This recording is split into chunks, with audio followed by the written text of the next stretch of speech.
hello' everyone নমস্কাৰ আপোনালোক সকলোকে পুনৰবাৰ মোৰ চেনেলটোলৈ স্বাগতম জনাইছো আশা কৰিছো আপোনালোক সকলো ভালে কুশলে আছে আৰু আজি মই কি লৈ আহিছো আপোনালোকে চাগে দেখি গম পাইছে হয় মই আজি আপোনালোকলৈ লৈ আহিছো নহৰুৰ এটা ধুনীয়া আচাৰ খুব ধুনীয়া আচাৰ বজাৰতো এইটো আচাৰ আজিকালি খুব সহজলভ্য মানে বহুতে আজিকালি বনাই বিকে আহকচোন আমি চাও কেনেকৈ ৰচুনৰ বা এই নহৰুৰ আচাৰটো বনাব পাৰি তাৰ বাবে মই 250 গ্ৰাম নহৰু লৈ লৈছো আৰু নহৰুখিনি বাকলি গুচাই লৈছো আৰু এনেকৈ কাটি লৈছো আৰু এনেকৈ যদি ডাঙৰ ডাঙৰ ফুট থাকে তেনেকৈ কাটি ললে আপোনাৰ মছলা তেল সোমোৱাত সহায় হয় একেনে কাটি ল'ব লাগে আৰু কাটি প্ৰায় 1-2 ঘণ্টা মান পাৰিলে ৰ'দত অকমান শুকুৱাই ল'ব লাগে যাতে নহৰুখিনিত অকনো পানী পানী ভাব নাথাকে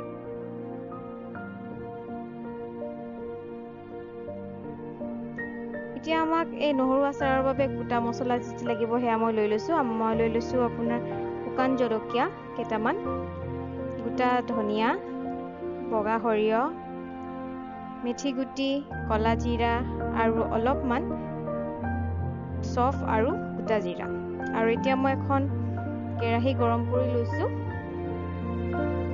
এতিয়া এই গোটা মছলাখিনি মই ইয়াতে অকণমান সময় ভাজি লম 1-1.5 মিনিট মান সময় ভাজিলে হ'ল বেছি সময় ভাজিব নালাগে কেৱল যাতে মছলাখিনি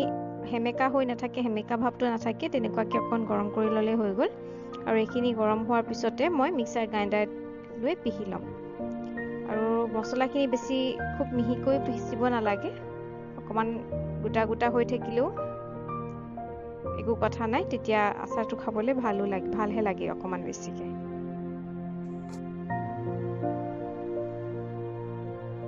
আপোনালোকে যদি বেলেগ পছন্দৰ কিবা মছলা ইয়াত যোগ কৰিব বিচাৰে তেন্তে আপোনালোকৰ পছন্দৰ মতে যোগ কৰিব পাৰে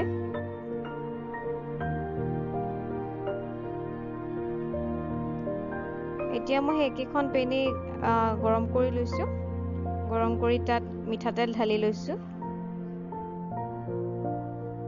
যেতুকে মই 250 গ্ৰাম নহৰু লৈছিলো আৰু বাকলি গুচোৱাৰ পাছত সেইখিনি যথেষ্টখিনি কমি গৈছে আৰু এতিয়া মই তেলখিনি গৰম কৰি থৈ দিলো আৰু যেতিয়া তেলখিনি অলপমান ঠাণ্ডা হ'ল গেছটো বন্ধ আছে সেই অলপ গৰম হৈ থকা তেলখিনিতে মই নহৰুখিনি দি অলপ সময় লৰাই ল'ম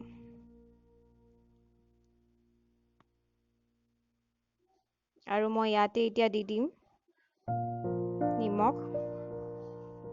আচাৰত অকমান নিমখ বেছি হলে ভালেই লাগে অকমান বেছিকৈ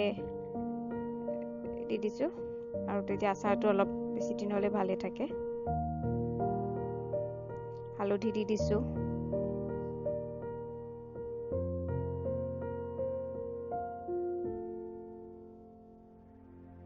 নহৰুৱে তেল শুহি লৈছে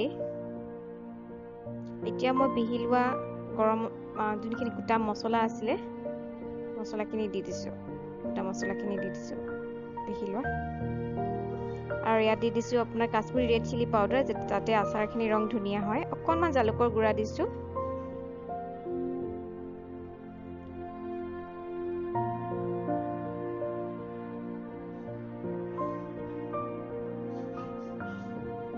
এতিয়া কলা জিৰাখিনি দি দিছো ইয়াতে কলা জিৰাখিনি মই পিচি দিয়া নাছিলো গোটাকে দি দিছো তেতিয়া আচাৰ দেখিবলৈও ধুনীয়া লাগে আচাৰখিনি আৰু গোটাকে থাকিলে খাইও ভাল লাগে আৰু এয়া অকণমান মই কলা নিমখ দি দিছো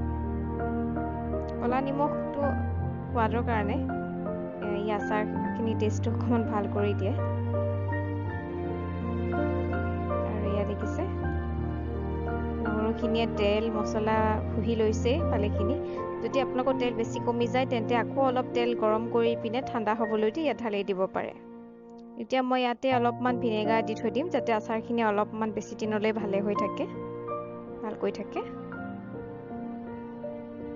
আৰু এতিয়া খুব ধুনীয়াকৈ মিলাই ল'ম দেখিছে এতিয়া এইখিনি 4-5 দিন মান থোৱা পিছতে নহৰুখিনি কোমল হৈ যাব আৰু তেতিয়া আচাৰখিনি খাবলৈ খুব ভাল হ'ব এতিয়া এইখিনি এটা শুকান চাফা বটলত এখন কাপোৰ দি ধুনীয়াকৈ ভৰাই থৈ দিলে এমাহ মানলৈকে খুব ধুনীয়াকৈ খাব পাৰি ধুনীয়া হৈ থাকে এমাহ মানলৈকে আৰু ভাল আৰু বেছি দিন ৰাখিবলৈও হ'লেও পাৰি অলপ তেতিয়া ভিনেগাৰ বেছি দি ৰাখিব লাগিব আৰু নহৰুৰ যথেষ্টখিনি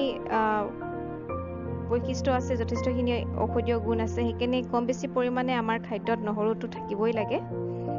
আশা কৰিলোঁ আজি এই আচাৰ ৰেচিপিটো আপোনালোকে ভাল পাব ট্ৰাই কৰি এটা নতুন ৰেচিপি লৈ আপোনালোকক অতি সোনকালে লগ পাম তেতিয়ালৈকে বাই বাই টেক কেয়াৰ